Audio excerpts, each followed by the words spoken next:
Today I'm going to be talking to you about the Ensley Rain Strawberry Moon palette and the single shadows that are going to be released along with it. This was kindly sent to me in PR from Ensley Rain Cosmetics with no obligation to post, but of course, as I always say, there is going to be some bias on my part because I did receive this in PR, but as always, I'm going to try to remain as objective and fair as possible. I do also have an affiliate code with Ensley Rain Cosmetics. It is Seekingshifts, and it will save you, I believe, 10%. I'll correct it on the screen if I'm wrong. But anyway, this is releasing on August 11th, 2023, and that is Friday at 3:33 p.m. EST. So I'm going to swatch the palette for you, talk to you about the different formulas that are in here. I did do some comparisons with shades in the palette and with the singles. I didn't do comparisons for every single shade in the palette because I was kind of overwhelmed by that, but if there's anything specific you'd like to see, let me know in the comments and I can do it on my Instagram stories or something. I'll start with the singles and then I'll go into the palette because I did do 2 looks with the palette. These single shadows are all handmade by Ensley Rain, and I believe these are all holochromes. So the holochromes all seem to have a very similar formula. One is a little bit different. I'll touch on that when I get to it, but they have a medium particle size, smooth out really nicely, and just create this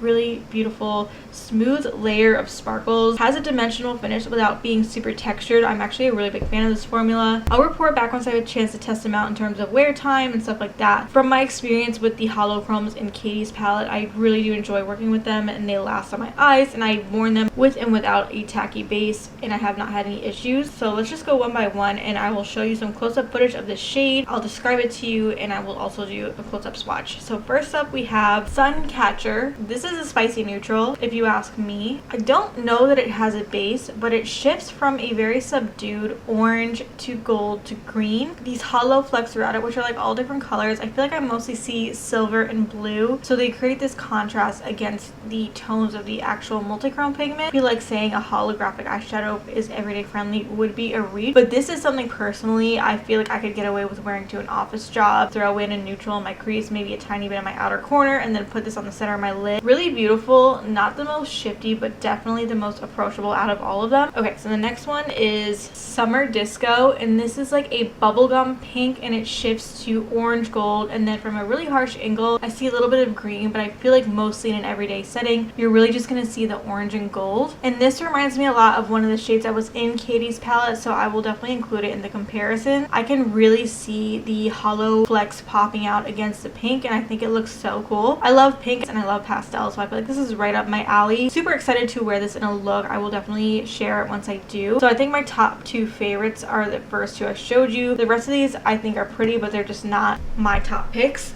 Okay, next up is called Chasing Dreams, and I feel like this is kind of reminiscent of that very ubiquitous type of multichrome, the magenta, orange, gold, green, but this is a little bit more purple leaning to me, and it's a little bit more smoky. Again, this is just so dimensional without having a lot of texture. Like some of the, I know I recently talked about the Clionadh dimensional multichromes in a video, and they create a very similar effect, but they do have that like little bit of chunkiness and texture, whereas this is more of a smooth finish, easier to smooth out, but it still has a little bit of pieciness to it. Hopefully that description makes sense. Okay, next is Midnight Moon. And this one, I think it has a black base or at least a very deep base. And it's like a blackened indigo to purple to pink. This is a very unique tone, I feel like. And this one initially felt drier than the other ones. It felt a little bit drier and a little bit thicker. I didn't have any issues getting it to smooth out in a swatch, but I did notice that slight texture difference. But anyway, this is really pretty. Not something I would gravitate to for the everyday, but if you're into these like very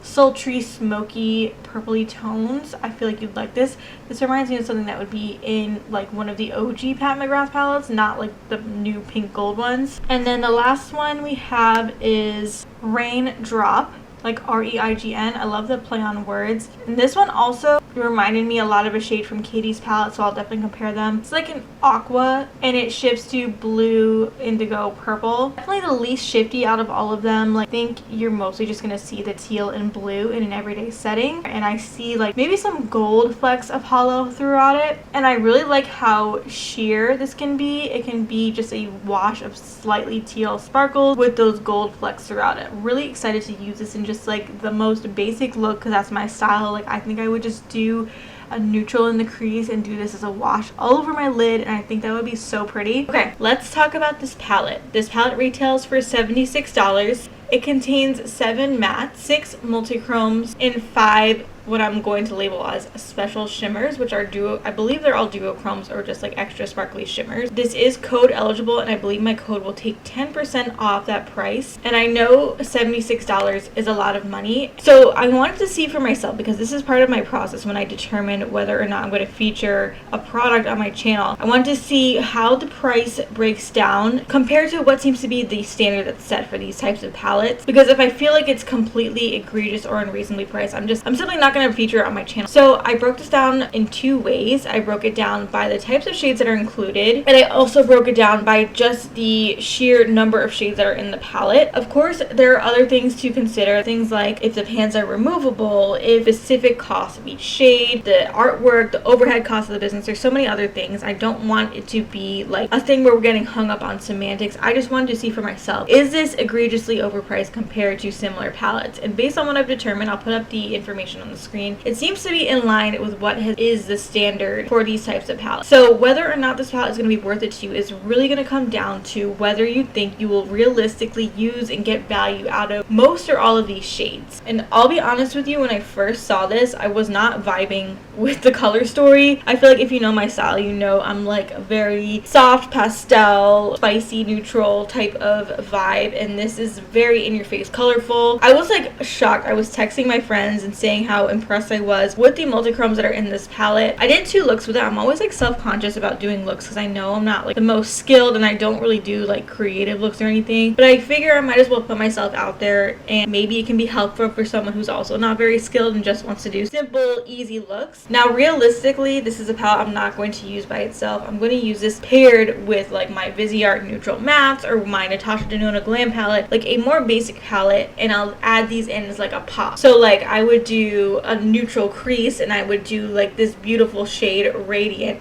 all over my lid, and maybe on the inner corner I'll do like this yellow shade. Or yesterday, I'll pop up a picture, I did just a brown in my crease and I did Lunar Glow all over my lid, and I freaking loved how it came out. It seems like there are a few different formulas going on in this palette. There are some shades, and I'm going to swatch them out for you, that are like this absolutely silky, buttery, so smooth multichrome. They're like, I can't even describe it. It's like this is a new type of formula that we're seeing from a few brands. Just so shiny and reflective, but they have no texture at all. Very finely milled, just like this, just this juicy sheen. And I wouldn't describe them as like a metallic. They're more just like extremely shiny. There are a few shades in here that feel kind of like dimethicone-y. They're slightly squishy, which is not my favorite. They're not like super emollient or anything.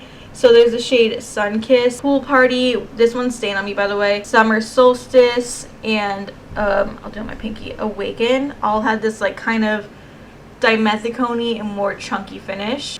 And then there's a shade Golden Glow, which seems to have like a hollow in it. Really pretty. And I'll pop up swatches on the screen of all the shades in the palette. As far as the mattes, I don't really have much to say about them. I didn't have any issues. I used all but one of them in my looks for the demo. Didn't have any issues with them applying. Didn't have any issues blending them. I feel like I don't really have thoughts about mattes unless they're like my absolute favorite formula, which is like Viseart or Natasha Denona, or if they're really bad. And these are just, they're good. I do feel like maybe some of these blues in the top row are redundant, and that could be because I'm not like a huge blue eyeshadow person, but I would have loved to see maybe if like this shade was swapped out for like a spicy orange or maybe like a true iridescent. I just feel like we could have done without 1 or 2 of the blues in this top row. Within the rest of the shades, I feel like there's a really good variety, and honestly, like this shade Lunar Glow, the shade Lunar Glow and Radiant are like 2 of the most insane multichromes I've seen in quite a long time. I was honestly so impressed when I first swatch these, and I had to put them on my eyes right away. So I think you do get a good variety even with that little bit of redundancy in the blues. But if you're like really on the fence, I would say wait for reviews from people who did not receive this in PR. Wait for reviews from people who have used this over a course of time, because I'm just giving you my first impressions, and of course I am biased because I received this in PR and I am an affiliate with the brand. I'm really just here to show you what it looks like, demo a couple looks, and do comparisons, and then you can do do what you will with that information. It's not up to me to tell you whether you should or shouldn't buy this. But like I said, this is not something I would have been drawn to just from looking at it, because it's pretty much the opposite of my like everyday style. But I'm really excited to use this as a companion palette. Other palettes that are more in line with what I use on a day-to-day basis. I feel like I can see so many looks I would do. Let's do the demo, then we'll do the comparisons, and then we will wrap up the video. My eyes were very puffy when I was recording this, and they're also irritated from doing eye swatches, so just be kind please, because it's not my best work. For the first look, I'm starting off with Summer Love, which is like a corally pink neon, and I'm tapping off a lot of the pigment, working in very thin light layers to build up the pigment on my crease, and really taking time to blend and diffuse along the edges. Then I'm taking a smaller brush and going in the shade Zinnia, which is like a vibrant orchid purple, and I'm going to do a halo eye situation, so I'm packing it on my outer corner and diffusing along the edges / working it into the crease. I'm going to do the same thing on my inner half of my eye, but really try to concentrate on that inner corner area. Then to build up a little bit more depth on the outer and inner corners, I took the shade Aster, which is a deeper purple, and again I packed it on my outer and inner corners, but even more on the outside than before, and I just worked that into the blend and diffuse along the edges.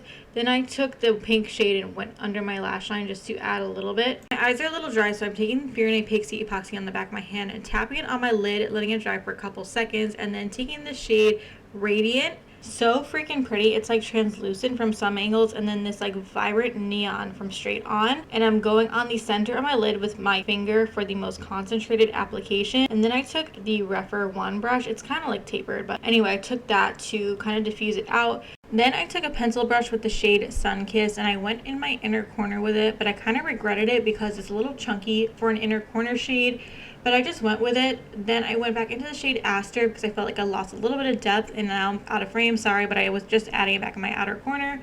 Here is the final look. I freaking love how it came out. I felt like I looked like a spicy sunrise. So pretty in person.